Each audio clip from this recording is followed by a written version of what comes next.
Hello students, welcome to Adi Pathshala. Today we are going to discuss part fourth of carbon and its compound. ठीक है।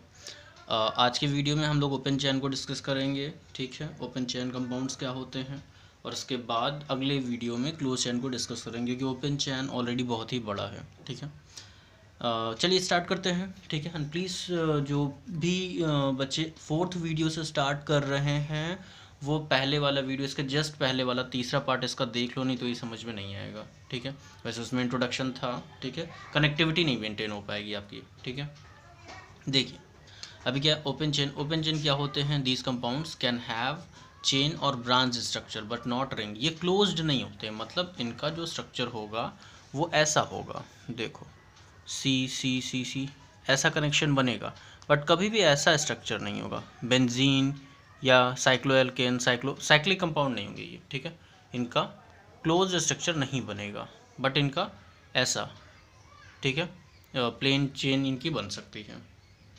अब ये कितने type के होते हैं?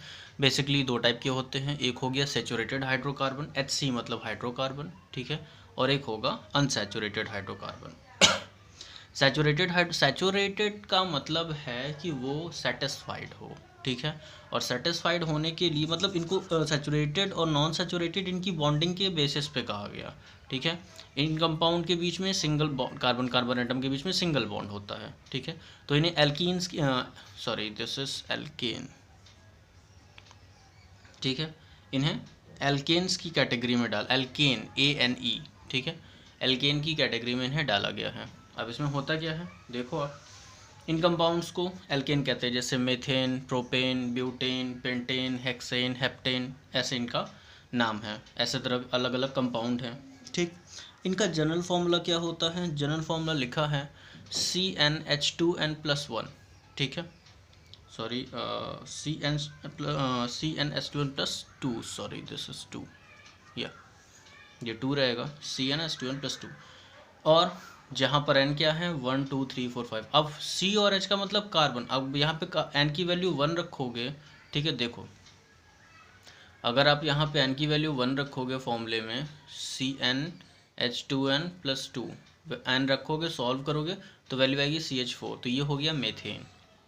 ठीक है, हम लोग नाम कैसे रखते हैं ये हम नेक्स्ट वीडियो में डिस्कस करेंगे। ठीक है, यहाँ आपको सिर्फ बॉन्डिंग का कॉन्सेप्ट समझना है कि एल्केन क्या होते हैं जिनमें सिंगल बॉन्ड होता है, उनका जनरल फार्मूला क्या होता है। ठीक है, दूसरा अगर n की वैल्यू 2 रखेंगे तो C2H6 एथेन, n की वैल्यू 3 रखी C3H8 प्रोपेन, ऐसा।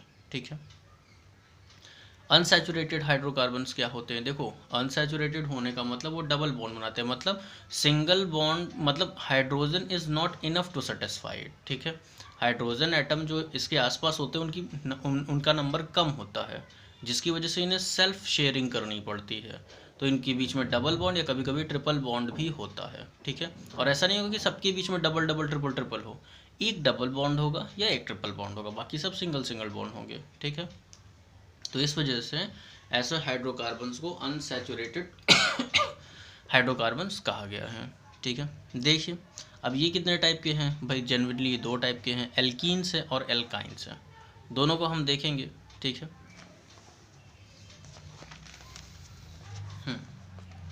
एल्कीन्स क्या हैं? इनका जनरल फॉर्मूला होता है CnH2n, इनके बीच में डबल बॉन्ड होता है। ठीक है, अब n की वैल्यू 2 से स्टार्ट होती है। क्यों 2 से स्टार्ट होती है इसको हम समझेंगे आगे चल के, या आप ऐसे समझ लो कि अगर जैसे यहाँ देखो आपको पता है कि कार्बन एक टेट्रावैलेंट एलिमेंट होता है, तो इसको 4 इसके बॉन्ड होने चाहिए। अब यहाँ पे अगर इसका स्ट्रक्चर C2H4, ठीक है, एथीन का स्ट्रक्चर हम देखें तो कार्बन के पास 2 डबल बॉन्ड और 2 सिंगल बॉन्ड, 2 डबल बॉन्ड यहाँ और 2 सिंगल बॉन्ड यहाँ, इसका स्ट्रक्चर ऐसा बना। बट सोचो अगर आपके पास CH1 होता, एक हो जाता, तो डबल बॉन्ड बनाता किसके साथ?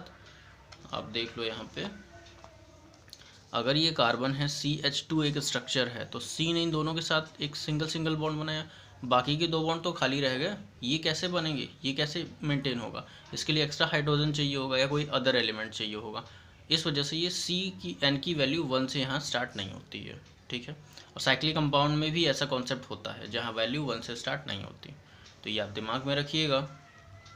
आगे बढ़ेंगे तो अभी आपका CnH2n+ CnH2n हो गया, n की वैल्यू 2, 3, 4, 5 एंड सो ऑन, ठीक है। इसके आगे हम लोग बढ़ेंगे तो एक और एग्जांपल लिया हमने C3H6, ठीक है। आप देखो CnH2n जितना n है ठीक उसका डबल हाइड्रोजन है, ठीक, मतलब जितना कार्बन है उसका ठीक डबल हाइड्रोजन है। अब इसे रखो यहाँ पे, इसे देखेंगे हम, देखो यहाँ पे क्या है, एक सिंगल बॉन्ड, एक डबल बॉन्ड चाहिए, बाकी सब सिंगल ही। इन दोनों कार्बन से या तो आप यहाँ दिखा दो या यहाँ दिखा दो, आपकी चॉइस है, कोई इशू नहीं है इसका, ठीक है। तो आपने कार्बन कार्बन डबल बॉन्ड दिखाया, 2 हाइड्रोजन से कनेक्ट हो गया, 4 बॉन्ड मेंटेन, ये एक हाइड्रोजन से मिला और एक कार्बन से, 1 2 3 4 बॉन्ड इसने 3 सभी से सिंगल सिंगल की शेयरिंग कर ली, हो गया, ठीक है। ऐसे ही दिखाना है जब कभी भी आप बॉन्ड्स बनाओगे या कुछ भी ऐसा करोगे, तो एकदम सिंपल वे में आपका ध्यान यही होना चाहिए कि मैं कार्बन की टेट्रावैलेंसी और हाइड्रोजन की मोनोवैलेंसी का ध्यान रख करके ही सारा काम करूं। अगर यहाँ पे ऑक्सीजन होता, जो हम लोग अभी आगे आईपीएससी नेमिंग में पढ़ेंगे, तो अगर यहाँ पर कोई और अदर एलिमेंट होता, नाइट्रोजन होता या ऑक्सीजन होता या फ्लोरीन क्लोरीन कुछ भी, तो उसकी कहानी अलग होती, ठीक है। आगे बढ़ेंगे, यहाँ पे क्या है, एल्काइंस में क्या होता है, they are more unsaturated, means unsaturated की कैटेगरी में आ रहा है, लेकिन इसमें ट्रिपल बॉन्ड है, मतलब इसको और कम हाइड्रोजन मिल रहे हैं, ठीक है। अब देख लो यही कार्बन है, यही हाइड्रोजन है, बट बॉन्डिंग होने से, अलग अलग बॉन्ड बनने से नेचर चेंज हो जा रहा है, केमिकल प्रॉपर्टीज़ चेंज हो जा रही हैं। इस वजह से कार्बन को एक यूनिक एलिमेंट कहा गया और इस कार्बन की बेसिस पे पूरी ऑर्गेनिक केमिस्ट्री बना दी गई, ठीक है। ये बहुत बड़ी बात है।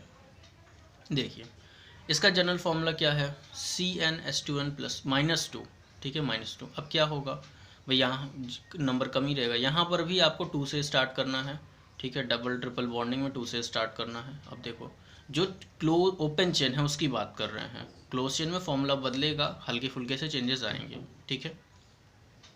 अब जैसे आपने पहला स्ट्रक्चर लिया, कार्बन 2 हाइड्रोजन 2 एथाइन, ठीक है, एथाइन। अब यहाँ पे आप देखेंगे कि 3 बॉन्ड बने, तो हमने यहाँ बनाया कार्बन कार्बन के बीच में ट्रिपल बॉन्डिंग, एक एक हाइड्रोजन से शेयर हो गया, टेट्रावैलेंसी मेंटेन, मोनोवैलेंसी मेंटेन, ईजी है।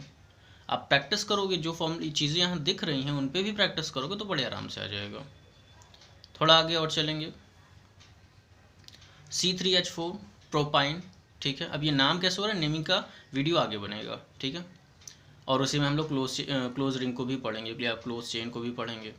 तो प्रोपाइन यहाँ पे हो जाएगा C3H4, कार्बन कार्बन के बीच में ट्रिपल बॉन्ड, एक हाइड्रोजन से कनेक्ट हो गया, एक कार्बन ने सिंगल बॉन्डिंग सबसे कर ली, एक कार्बन ने ट्रिपल बॉन्डिंग दूसरे कार्बन से और सिंगल बॉन्डिंग पहले से, टेट्रावैलेंसी मेंटेन, मोनोवैलेंसी मेंटेन, ईजी है, कोई बहुत हार्ड नहीं है। यही कहानी आप C4H6 में करो और फॉर्मूले का ध्यान रखना, CnH2n, n की वैल्यू 4, 4 2 8, 8 में से 2 गया बचा 6, ब्यूटाइन, ध्यान देना। अब यहाँ पे क्या है, ये स्ट्रक्चर आपको यहाँ बनाना चाहिए, ठीक है, यहाँ पर हमने बना दिया है, बट ये थोड़ा सा सही नहीं है। कार्बन की जो बॉन्डिंग आप जब भी दिखाओगे, वैसे यहाँ शो तो हो गया है, बट आप या तो फर्स्ट पे करो या लास्ट में करो, ठीक है, इस बात का ध्यान रखना।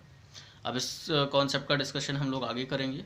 अभी आपको सिर्फ इतना समझना है कि आप जब कभी भी स्ट्रक्चरल फॉर्मूला दिखाओगे, तब आप इस जो ट्रिपल बॉन्डिंग या डबल बॉन्डिंग है उसको पहले में या लास्ट में शो कराओगे, ठीक है, ये काम करना। वीडियो बहुत लंबा हो गया यार, ठीक है, चलिए ऑफ करते हैं इसे, ठीक है।